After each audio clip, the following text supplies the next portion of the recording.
Hi, welcome to Meena sweet home. எல்லாரும் எப்படி இருக்கீங்க? நல்லா இருக்கீங்கன்னு நம்புறேன். எல்லாரும் நலமா இருக்க வாழ்த்துக்கள். சரி, எதுக்காக இந்த வீடியோனா இன்னைக்கு ஒரு சின்ன பதிவு போடலாம்னு சொல்லிட்டு பண்ணேன். ரொம்ப நாள் ஆச்சு வீடியோவும் போடுறதுக்கு. ஏன்னு கேட்டால் டைம் இல்லை. அப்படியும் 3 நாள் லீவ்ல போடலான்னு பார்த்தா எங்க வீட்டில் கேஸ் இல்லாமல் போயிடுச்சு. சரிங்களா? அதனால தான், வேற ஒன்றும் இல்லை. சரி ஃப்ரெண்ட்ஸ், என்ன வீடியோன்னு சொன்னா அதாவது எனக்கு நடந்துச்சு. அதனால உங்களுக்கு இந்த டிப்ஸ் நான் கொடுக்குறேன். நீங்க சும்மா ட்ரை பண்ணி பாருங்க. சரிங்களா? அதாவது நமக்கு பொதுவாகவே நிறைய கடன் பிரச்சனை எல்லாம் இருக்கும். ஆனா அந்த கடன் பிரச்சனை எல்லாம் அடையிறதுக்கு நம்ம எவ்வளவோ போராடிக்கிட்டே இருப்போம். அது திரும்ப திரும்ப வந்துட்டே இருக்கும். அதனால ஒரு சின்ன அழகான ஐடியா கொடுக்குறேன். செவ்வாய்க்கிழமைனாலே நம்ம அந்த செவ்வாய்க்கிழமை ஒண்ணுமே செய்ய மாட்டோம். என்ன யோசிப்போம் தெரியுமா? செவ்வாய் வெறுவாய் அந்த மாதிரிதான் நம்ம நிறைய யோசிச்சிருக்கோம். பட் ஆனால் நானும் நிறைய வாட்டி எனக்கும் நடக்காம போயிருக்கு. நான் போயிட்டு தடங்களாகி வருவேன். பட் ஆனால் நல்ல மனசோட முருகனை நம்ம மனசுல நினைச்சிட்டு எந்த காரியத்துல இறங்கினாலும் கண்டிப்பா நல்லபடியா நடக்கும். அது இப்ப எனக்கு ரீசெண்டா போன மாசம் ஒரு விஷயம் நடந்துச்சு. அது சக்சஸா தான் இருந்துச்சு. இதே மாதிரி நானும் உங்களுக்கு ஒரு ஐடியா கொடுக்கலான்னு முடிவு பண்ணேன். அதாவது எனக்கு தெரிஞ்ச சின்ன சின்ன டிப்ஸ்லாம் உங்களுக்கு தெரியட்டும்னு எனக்கு ஆசை, வேற ஒன்றும் இல்லை. அதனால செவ்வாய்க்கிழமை முருகனை நினைச்சிட்டு மனசுல நினைச்சிட்டு நீங்க யாருக்கு கடன் கொடுக்கணுமோ, அதாவது 2 லட்சமா இருந்தாலும் பரவாயில்ல, 3 லட்சமா இருந்தாலும் பரவாயில்ல, அவங்களுக்கு செவ்வாய்க்கிழமையில முதல்ல ஒரு 10,000 மட்டும் எடுத்து இந்த 10,000 எடுத்து முருகனை வேண்டிட்டு இந்த கடன் எனக்கு சீக்கிரமா அடையணும், முருகா நீ தான் எனக்கு வழி காட்டணும் அப்படின்னு சொல்லிட்டு நீங்க கடன்காரங்களுக்கு கொடுங்க.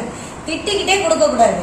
எப்பயுமே நம்ம கடன் வாங்கும் போது நமக்கு அப்படியே ஹாப்பியா இருக்கும். நம்ம அக்கௌண்ட்ல ஜிபே பண்ணும்போது மொத்தமா நமக்கு பணம் விழும்போது சந்தோஷமா இருக்கும்.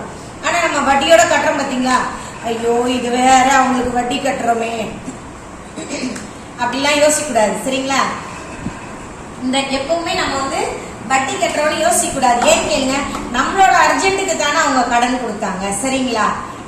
நம்ம கேட்காம அவங்களா இந்தா வாங்கிக்கோன்னு சொல்ல மாட்டாங்க. எப்பயுமே கடன்காரங்க நம்ம கேட்டு கெஞ்சி நம்ம பிரச்சனையை சொல்லிதான் நம்ம கடனை வாங்குவோம்.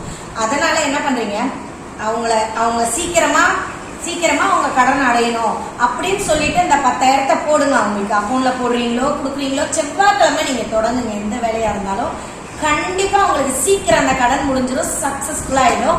நீங்களே எனக்கு கமெண்ட் பாக்ஸ்ல போடுவீங்க. ஏன்னா இது எனக்கு ஒருத்தவங்க சொன்னாங்க. அதை நான் ட்ரை பண்ணி பார்த்தேன்.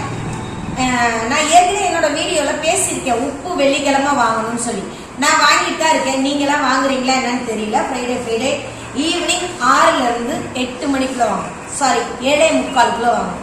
சரிங்களா? வெள்ளிக்கிழமை உப்பு வாங்கணும். எல்லாம் கமெண்ட்ல போட்டிருந்தீங்க, உப்பு கடைக்காரன் தான் பெரிய பணக்காரன் ஆவான்னு சொல்லி. இல்ல, எனக்கும் அது ராசியா தான் இருக்கு. நான் வாங்கிட்டு தான் இருக்கேன். அப்புறம் இன்னொரு விஷயம், நீங்க இந்த செவ்வாய்க்கிழமையில இந்த கடனை அடைக்கிறதுக்கு முயற்சி பண்ணி பாருங்களேன். சீக்கிரமா உங்க கடனெல்லாம் அடைஞ்சிரும். நீங்க எனக்கு கமெண்ட் பாக்ஸ்ல போடுங்க அடைஞ்சிச்சா இல்லையான்னு சொல்லி. ட்ரை பண்ணி பாருங்க. ஓகே நண்பர்களே, ரொம்ப ரொம்ப நன்றி இந்த வீடியோ பாக்குறவங்க எல்லாருக்கும். உங்களுக்கும் உங்க பிரச்சனையெல்லாம் தீரட்டும். நானும் இன்னைக்கு முருகப்பெருமானை வேண்டிக்கிறேன். ஓகே ஃப்ரெண்ட்ஸ், அடுத்த நல்ல வீடியோல பார்க்கலாம். பாய்.